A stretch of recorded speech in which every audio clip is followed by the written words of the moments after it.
श्री गणेशाय नमः। श्री वररामचंद्राय नमः। श्री तुलसीदासाय नमः। श्री गुरुचरण कमलेभ्यो नमः। उमापति महादेवाय नमः। भक्तजन, हम सभी लोग बाबा गोस्वामी तुलसीदास रचित श्री रामचरितमानस के अर्थ सहित श्रवण अमृत रसपान कर रहे हैं। आज से पूर्व दिवस की कथा में पार्वती जी कठिन तपस्या करती हैं।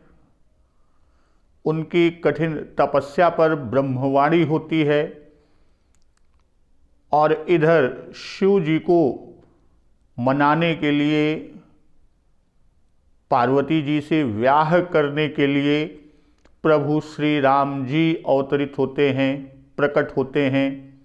तो प्रभु श्री राम भूत भावन भगवान शिव शंकर जी से कहते हैं कि अब बिनती मम सुनहु शिव, जो मो पर निज नेहु, जाई विवाहु शैल जहीं, यह मोहि मांगे देव।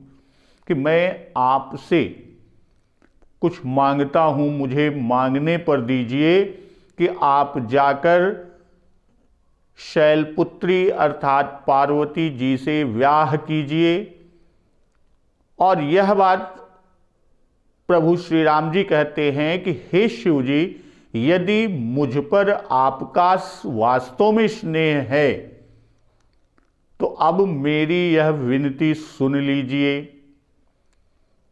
तो इस तरह प्रभु श्री राम और शंकर जी के बीच बात होती है। प्रभु श्री राम जी शंकर जी की प्रशंसा कर उनसे शिव जी से, पार्वती जी से व्याह करने के लिए मनाते हैं। और तुम सब भांति परम हितकारी, आज्ञा सिर पर नाथ तुम्हारी।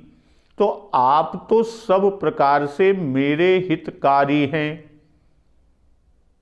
शिव जी कह रहे हैं।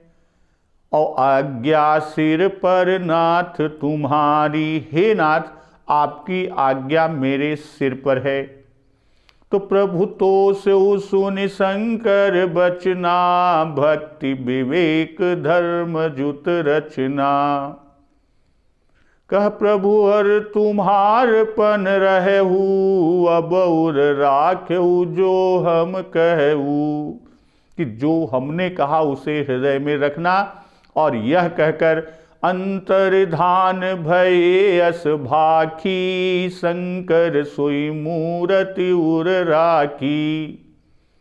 तो प्रभु श्री राम जी अंतर्धान हो जाते हैं। उसी समय तब ही सप्त ऋषि शिव पही आए, बोले प्रभु अति वचन सुहाए। तो प्रभु भूत भावन भगवान शिव शंकर जी सप्त ऋषियों से सुहावने वचन कहते हैं कि पार्वती पही जाई तुम, प्रेम परीक्षा लेऊ, गिरिह प्रेरि पठेऊ, भवन दूर करेऊ संदेऊ। तो इस तरह सप्तर्षियों को पार्वती जी की परीक्षा लेने के लिए कहते हैं और उन्हें भेजते हैं। और सप्तर्षि पार्वती जी के पास जाकर पार्वती जी को कहते हैं कि बोले मुनि सुनु शैल कुमारी, करहु कवन कारण तपु भारी। किस कारण से यह भारी तप आप कर रही हैं? केहि अवराधौ का तुम चहु, हम सन सत्य मरमु किन कहू। तुम किसकी आराधना कर रही हो? क्या चाहती हो? हमसे अपना सच्चा भेद क्यों नहीं करती, क्यों नहीं कहती? हम तो साधु हैं, ऋषि हैं, हमसे क्या छिपाओ? और कहत बचन मनु अति सकुचाई, हसी हो सुनी हमारी जड़ताई। पार्वती जी ने कहा कि बात कहते हुए मन बहुत सकुचा रहा है और आप लोग मेरी जड़ताई, मेरी मूर्खता को सुनकर हंसेंगे। तो पार्वती जी अपनी बात कहती हैं। तो पार्वती जी के वचन को सुनकर सुनत बचन बिहसे ऋषय, गिरि संभव तव दे, नारद कर उपदेश सुनी, कहु बसऊ की सुगे। तो पार्वती जी की बात को सुनकर ही ऋषि लोग हंस पड़े और कहते हैं कि तुम्हारा शरीर पर्वत से ही तो उत्पन्न हुआ, गिरि संभव तव दे। तो भला कहो तो नारद का उपदेश सुनकर आज तक किसका घर बसा है। नारद कर उपदेश सुनी, कहु बसऊ की सुगे। और आगे सप्तर्षि मां पार्वती से कहते हैं कि दक्ष सुतन उपदेशिन जाई, तिन फिर भवनु न देखाई, चित्र केतु कर घरून घाला, कनक कसिपु कर पुनियस हाला। तो दक्ष दक्ष ही हैं और यहां पे कहते हैं कि दक्ष सुतन उपदेशिन जाई। तो दक्ष हैं, वह बड़े चतुर हैं, चातुर्यता उनमें कूट कूट कर भरी है। फिर भी उनके भी पुत्रों को नारद जी ने ऐसा बहकाया कि दक्ष की दक्षता भी काम न कर सकी, अर्थात एक भी पुत्र न रह गया और सभी पुत्र पिता की आज्ञा के प्रतिकूल चले, अर्थात वो घर नहीं लौटे। तो जब ऐसे चतुर दक्ष का घर नारद ने बिगाड़ डाला तो तुम क्या चीज हो तो जड़ गिर की पुत्री ही। और यहां जाई की बात कहा कि दक्ष सुतन उपदेशिन जाई। तो जाई का भाव सामान्यतः शिष्य गुरु के पास जाता है, परंतु दक्ष के पुत्र नारद से उपदेश लेने के लिए उनके पास नहीं आए थे, बल्कि नारद स्वयं बिना बुलाए, बिना किसी प्रयोजन उनके पास गए और उनको उपदेश दिया। कहने का भाव कि तुम्हारे पास भी तो नारद स्वयं ही आए थे, कोई बुलाने तो नहीं गया था। तो नारद का स्वभाव है यह कि खोज खोज के यही काम किया करते हैं, हेरत रहते हैं। नारद और दक्ष दोनों ब्रह्मा के पुत्र हैं। भाई नारद भी ब्रह्मा जी के पुत्र हैं और दक्ष भी ब्रह्मा जी के पुत्र हैं। तो नारद जब अपने ही परिवार में यह हाल कर दिया, अपने आत्मीय जनों का यह हाल कर दिया, तो तुम तो बड़ी पराई हो और तुमको भड़काने में कोई कसर नहीं छोड़ेंगे, कोई दया नहीं करेंगे। तो घर में ही आग लगाई तो बाहर की तो बात ही छोड़ दो कि उनको कब छोड़ेंगे। चित्र केतु कर घरून घाला, कनक कसिपु कर पुनियस हाला। तो यहां पर दक्ष सुतन की बात किया कि उनके कोई भी पुत्र दक्ष की आज्ञा को नहीं माना और घर लौटकर नहीं आया। और फिर कहते हैं कनक कसिपु कर पुनियस हाला। कनक कसिप की कथा, प्रहलाद जी की माता को उपदेश दिया किसने? नारद जी ने। और उसका प्रभाव क्या हुआ कि पिता पुत्र में विरोध हुआ और पिता मारा गया, हिरण्यकश्यपु मारा गया। और यह बात दैत्य बालकों के पूछने पर प्रहलाद जी ने स्वयं यह वृत्तांत बताया। वह क्या वृत्तांत क्या दिया कि हिरण्याक्ष के मारे जाने पर, हिरण्यकश्यप का भाई हिरण्याक्ष के मारे जाने पर, जिसमें सूकर अवतार लिए थे वाराह,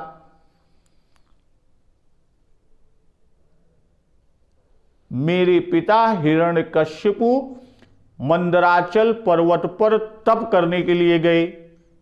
उसी समय अवसर को सुअवसर में देखकर देवताओं ने दैत्यों पर चढ़ाई कर दी थी, और दैत्य जब यह समाचार पाए तो जान बचाकर भाग निकले। तो स्त्री पुत्र आदि सबको छोड़कर भाग गए थे।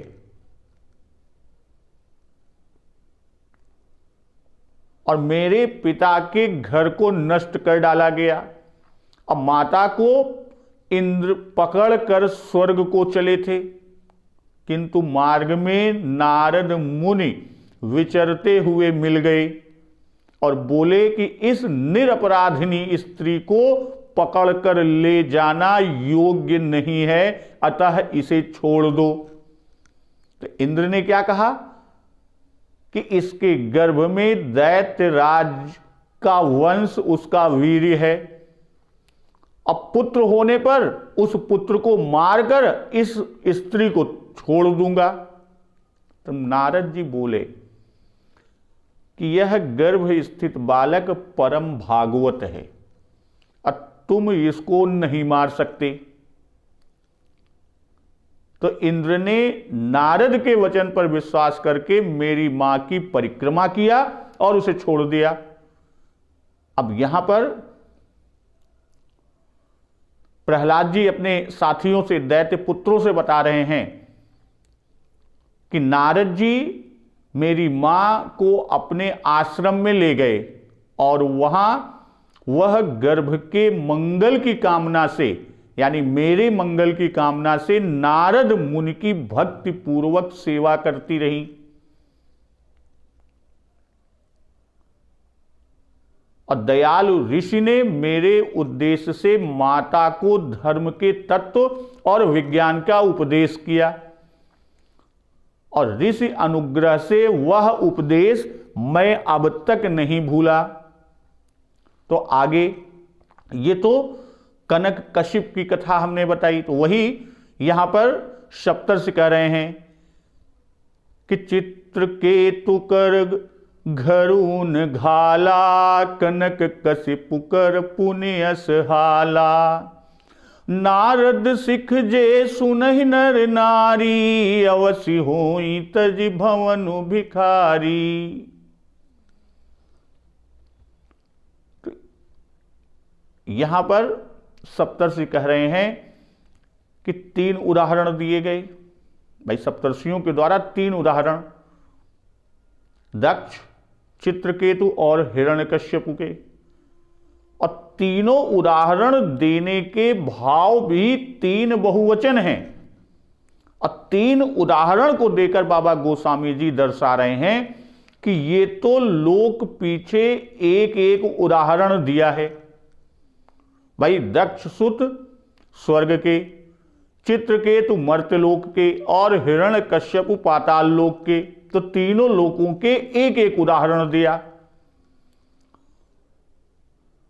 किंतु हिरण्यकश्यप की राजधानी पूज्य संत जन और विद्वत टीकाकार जन कहते हैं कि हिरण्यकश्यप की राजधानी मुल्तान कही जाती है, जो भारतवर्ष में है।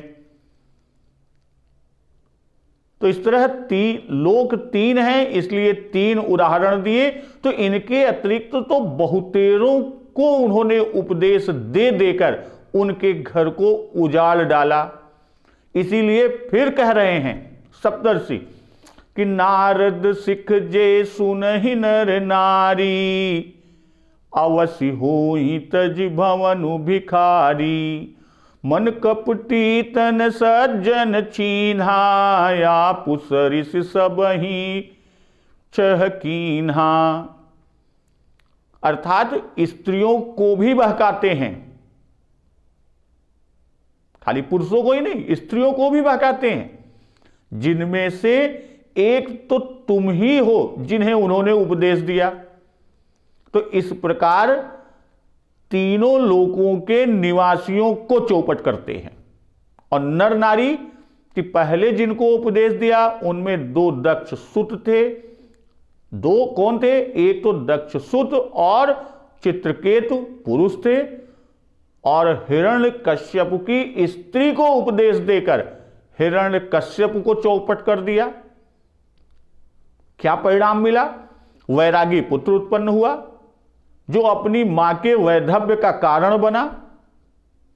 तो यह उदाहरण स्त्री को सीख देने का है, इसलिए भी नर नारी यहां पर लिखा है। और ये सुने ही का भाव है कि ऐसा कोई भी उदाहरण नहीं है कि जिसमें नारद का उपदेश सुनने से घर न बिगड़ा हो। तुमने भी सुना, इसीलिए तुम भी घर छोड़कर वन में पड़ी हो, राजभोग के सारे ऐश्वर्य को छोड़कर भिखारिनी की तरह तपस्विनी बनी हो। अब पुनः अगर हम इसका भाव दूसरा देखें कि उपदेश श्रवण मात्र का फल होता है, और तुमने तो इतना कर भी डाला, इतनी तपस्या कठिन कर डाली, क्षीण शरीर अत्यंत क्षीण हो गया, अस्थि का कंकाल का ढांचा मात्र रह गया। और अवश्य यानी अवश्य ही, इसमें संदेह नहीं। क्या संदेह नहीं? भिखारी होई, अवश्य होई तज भवनु भिखारी, यानी भिखारी होई, ये इसमें कोई संदेह नहीं। अब भिखारी होई का साधारण रूप में अर्थ क्या होता है? भाई भिखारी द्वार द्वार भीख मांगते हैं, अर्थात भिखारियों को द्वार द्वार भीख मांगनी पड़ती है, उन्हें असह दुख उठाना पड़ता है। और वही स्थिति तुम्हारी कर दिया नारद जी ने। क्या किया? देखो तो तुम्हारा घर छुड़वा दिया, तब के बहाने वन में भिजवा दिया, और तब भी किस लिए? कि भिखारी से विवाह कराने के लिए। तब तुम्हारे भिखारिनी होने में कौन सा संदेह रह गया? और आगे सप्तर्षि कहते हैं कि मन कपटी तन सज्जन चीन्हा, पुसरिस सब ही चहकीन्हा। कपटी अर्थात कपटी किसे कहते हैं? जिसके मन में कुछ है और बाहर दिखाने को कुछ और ही है। तो यहां कपटी कहकर आगे कपट का कारण कह रहे हैं सप्तर्षि कि आपुसरिस सब ही चहकीन्हा,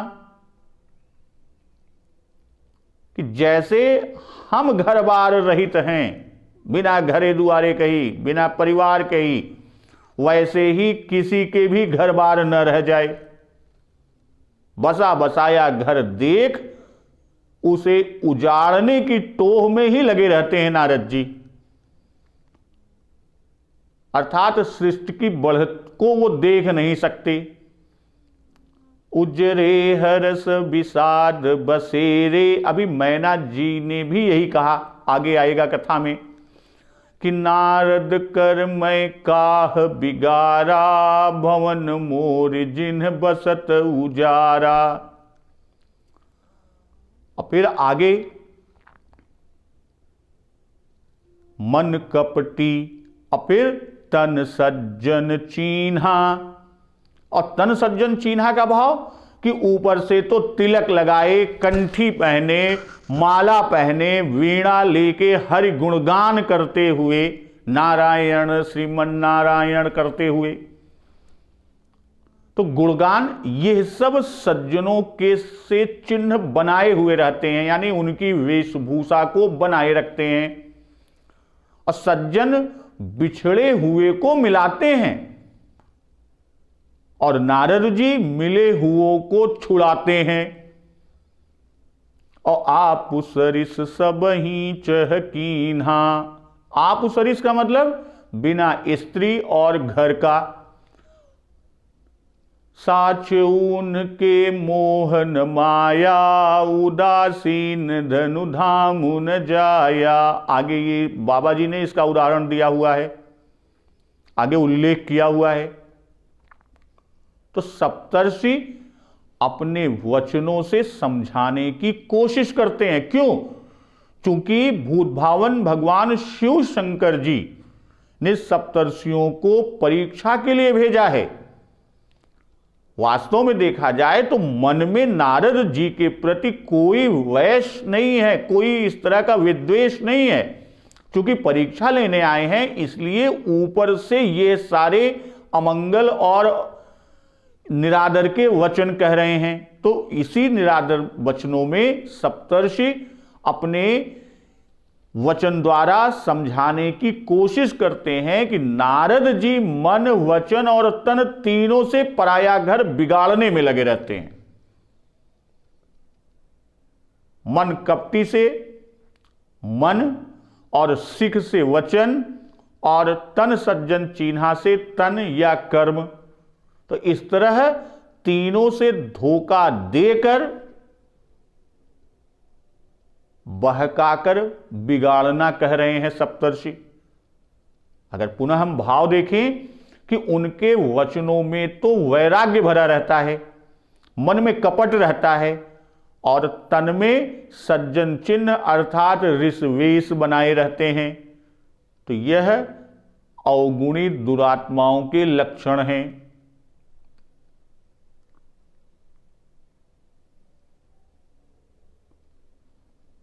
दुरात्माओं के मन में कुछ, वचन कुछ और कार्य कुछ होता है। और दक्ष ने भी कहा है कि तुम ऊपर से साधु वेश धारण किए और भीतर से दूसरे का बुरा सोचते हो, चेतते हो। अहो असाधो साधु नाम साधु लिंगेन नस्त्वया। अगर लेकिन ये तो एक रूप हुआ। अगर स्तुति पक्ष के भाव में हम देखते हैं कि संसार की ओर से मन हटाकर नारद जी भगवत भक्त बना देते हैं। अतेहि के बचन मानिवे श्वासा तुम चाहो पति सहज उदासा। निर्गुण नीलज कुबेश कपाली अकुल यगेह दिगंबर ब्याली। कपटी, अवगुणी, मोह माया, दया रहित मनुष्य विश्वास करने योग्य नहीं होता।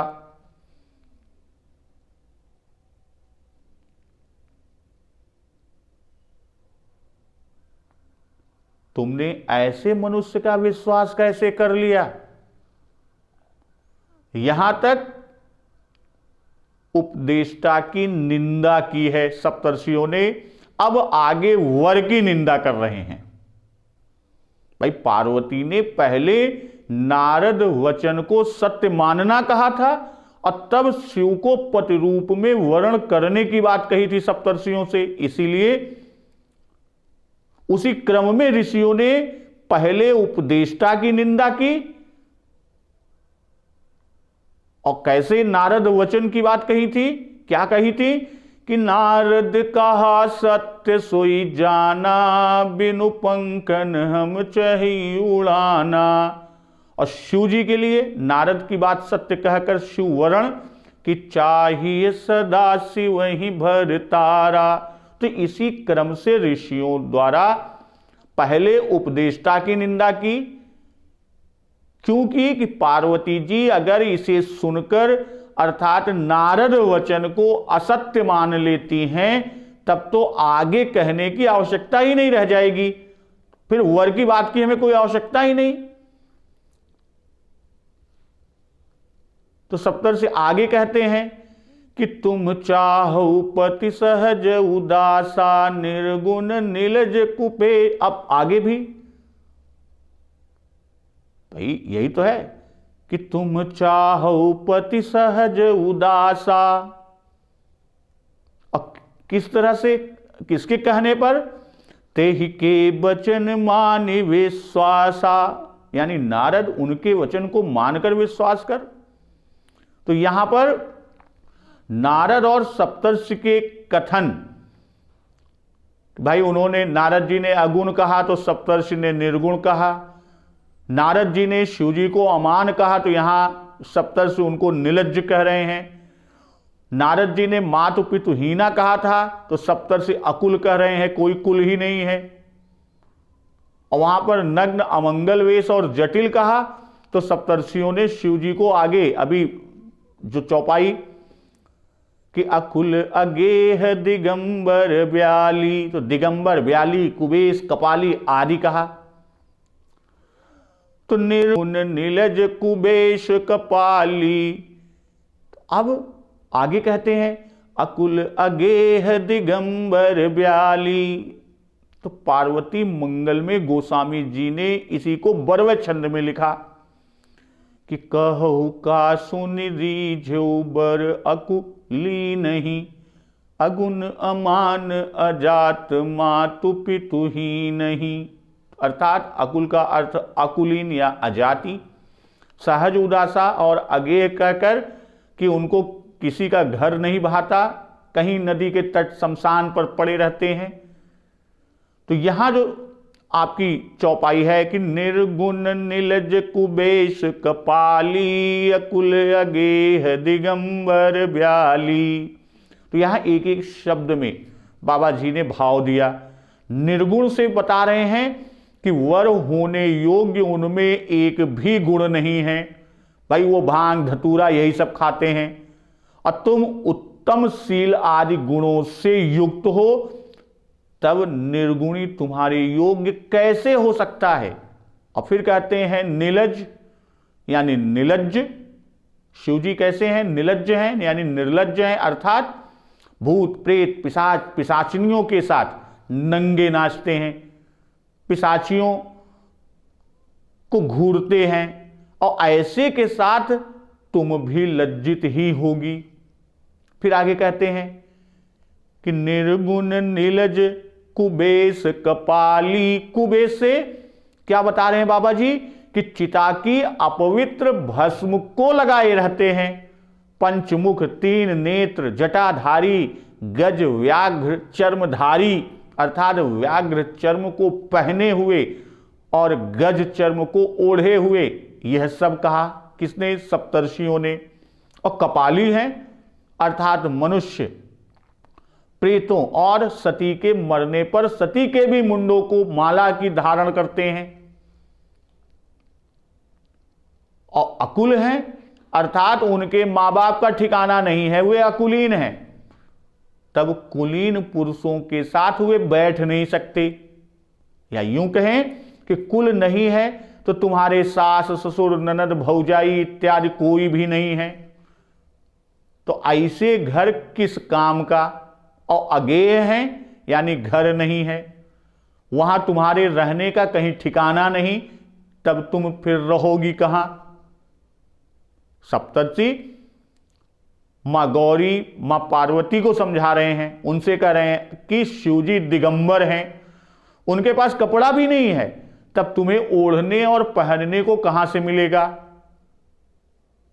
अब ब्याली हैं अर्थात सर्पों को सब अंगों में लपेटे रहते हैं, कान का कुंडल भी सर्प, गले की माला भी सर्प, यानी हर अंग पर आप देखेंगे तो सर्प ही लिपटे रहते हैं।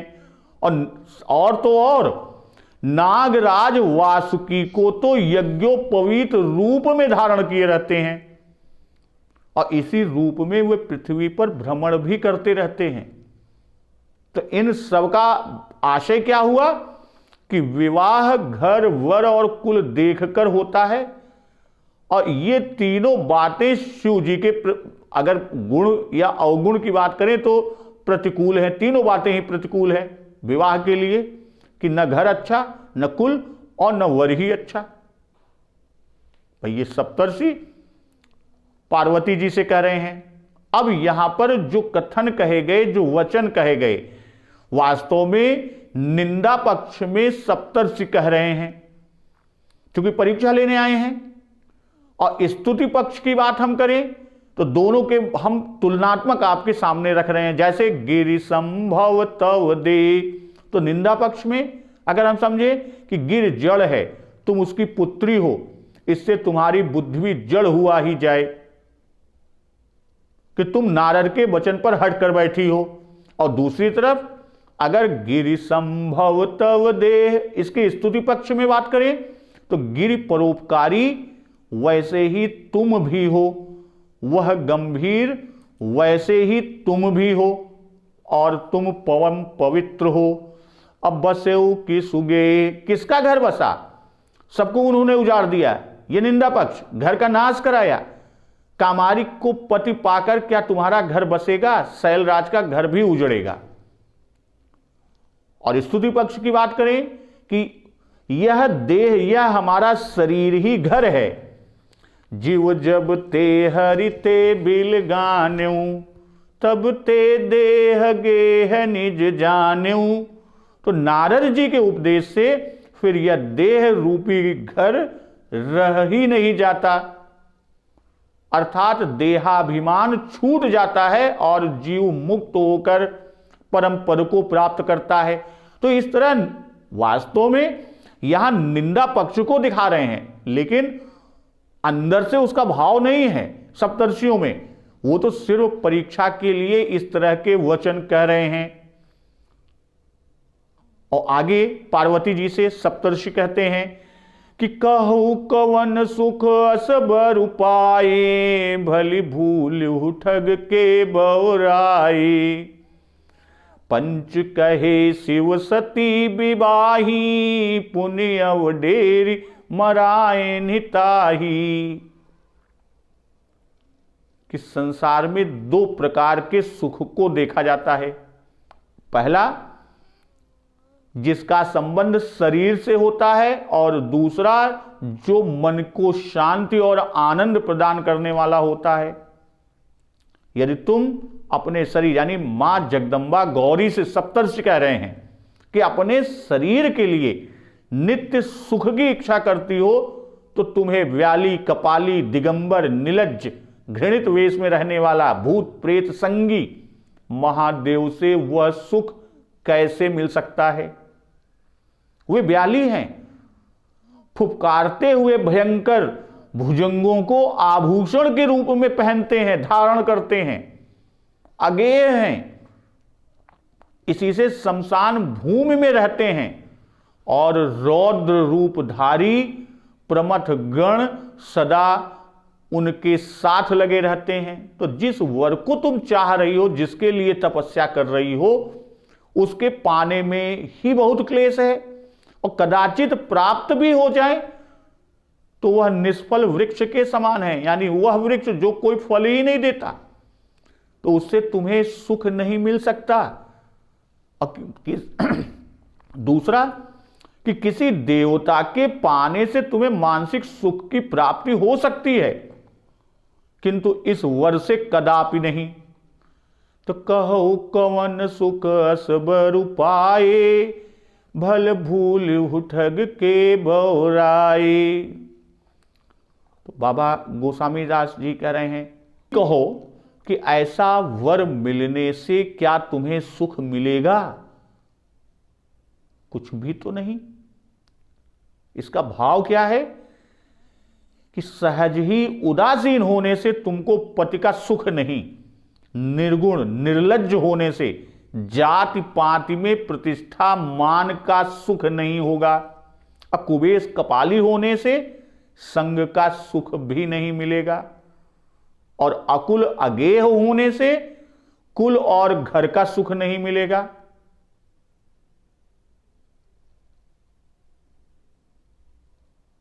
और ब्याली होने से डर ही लगा रहेगा।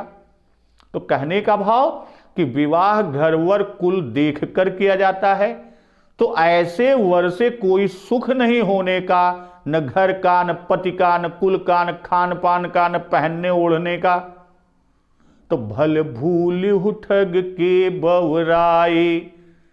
ठग लोग बहुधा सामान्य रूप में ज्यादातर आप देखेंगे कि जितने भी ठग होते हैं वह नशे के मादक मिश्रित पदार्थ मिलाकर लोगों को खिलाकर पिलाकर बावला बना देते हैं, और बावला बनाकर यात्रियों को ठग लिया करते हैं। भाई आप अक्सर समाचारों में सुनते हैं कि मादक पदार्थ खिलाकर फला को लूट लिया। तो ठीक वैसे ही नारद जी ने शंभु सहज समरथ भगवाना, यही विवाह सब विधि कल्याणा, इन वचन रूपी विष मिश्रित मोदक आपको देकर ठग लिया। भाई आप भी इसमें आकर हजारों वर्ष तन को तपस्या के कष्ट दिया और इसी से भल भूलु सप्तर्षियों ने कहा। अर्थात उनके चक्कर में पड़ना न था, गलत रूप में उनके चक्कर में पड़ गई, लेकिन अब पड़ तो गई ही आप। शिव पुराण में कहा गया कि उस धूर्त यानी नारद ने अपनी माया से तुम्हारे विज्ञान को नष्ट कर दिया और मीठी मीठी बातों से मोहित कर तप में लगा दिया। भला विचार तो करो कि ऐसा वर पाने से कोई सुख मिलेगा। अब पहले दक्ष की साध्वी कन्या सती से विवाह किया, पर मूढ़ ने थोड़े ही दिन उसके साथ निर्वाह न कर वरन उसे दोष लगाकर त्याग दिया। अब ये सप्तर्षि समझा रहे हैं खाली उनके प्रेम परीक्षा के लिए। अपंच कहे शिव सती विवाही, पुण्य वडेरी मना मरायन हिताही। यदि यह कहें कि पूर्व भी तो उनकी स्त्री थी, पहले भी तो विवाह किया था, तब सब लोगों ने क्यों नहीं रोका, अब हमको क्यों रोक रहे हो, हमें क्यों मना कर रहे हो। तब सप्तर्षि जी कहते हैं कि पंच कहे, पंचों के कहने पर कि पंच कहे शिव सती विवाही, पुण्य वडेरी मरायन हिताही। यदि ये चीज है तो शिव जी तो परम विरक्त हैं, जन्म स्वभाव से ही उदासीन हैं, वे ब्याह न करते। देवताओं ने मिलकर जबरदस्ती विवाह करवा दिया था, किंतु उसका परिणाम क्या हुआ, उन्होंने दांव पेंच लगाकर सती को मरवा ही डाला। पहले तो उसके बाप का अपमान किया, यानी राजा दक्ष का अपमान किया, उनको शत्रु बना दिया, फिर दंड का रण में लेके गए, वहां से लौटते समय स्वयं ही श्री राम जी की परीक्षा को भेजा लेने के लिए। अब परीक्षा लेने पर उस बेचारी को दोष लगाकर त्याग दिया और फिर बाप के घर भेजकर उसे मरवा डाला। सप्तर्षि ये परीक्षा के लिए इस तरह के निरादरार्थ वचन बोल रहे हैं कि पुण्य वडेरी मरायन हिताही। तो अब पंच जनों के कहने पर विवाह हुआ, किंतु उसका परिणाम जो हुआ आपके सामने है।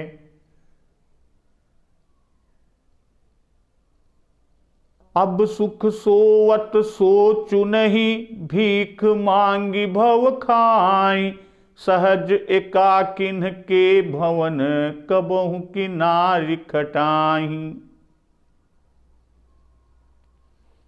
भाई शिवजी सुख से अर्थात सुख की नींद सोते हैं। अब सुख सोवत सोचु नहीं, किसी प्रकार की चिंता नहीं, किसी प्रकार की सोच नहीं। अब भीख मांगी भव खाई, भीख मांगर खा लेते हैं। तो सहज एकाकिन के भवन, कबहु की नारी खटाई। तो भला स्वभाव से ही अकेले रहने वाले के घर में कभी स्त्री का निर्वाह हो सकता है, तो कदापि नहीं हो सकता। भाई अब बेफिक्री की नींद सो रहे हैं, एकदम बेफिक्र होकर सोवत हैं, और जब तक सती जी जीवित रही तब तक उनके कारण सोच में रहें, और अब उनके मर जाए से निःसोच यानी निश्चिंत हो गए, चिंता रहित हो से पैर पसार के सोवत हैं। तो यही सुख से सोना है कि जाग गई भोगी भोगही, वियोगी रोगी रोग बस, सोवई सुख तुलसी भरोसे एक राम के। और फिर आगे कि सहज एकाकिन के भवन कबहु की नारी खटाई। तो जो सदा अकेले ही रहा हो, जिसकी आदत अकेले में ही रहने की पड़ी हुई हो, उसको दूसरे का संग कब अच्छा लगेगा कि कोई उसके साथ रहे? तो कभी नहीं। और उस पर भी स्त्री का साथ, उसका निर्वाह तो असंभव ही है। पुरुष तो चाहे कुछ निभा भी जाए, स्त्री तो रोज हाय हाय मचाया करेगी।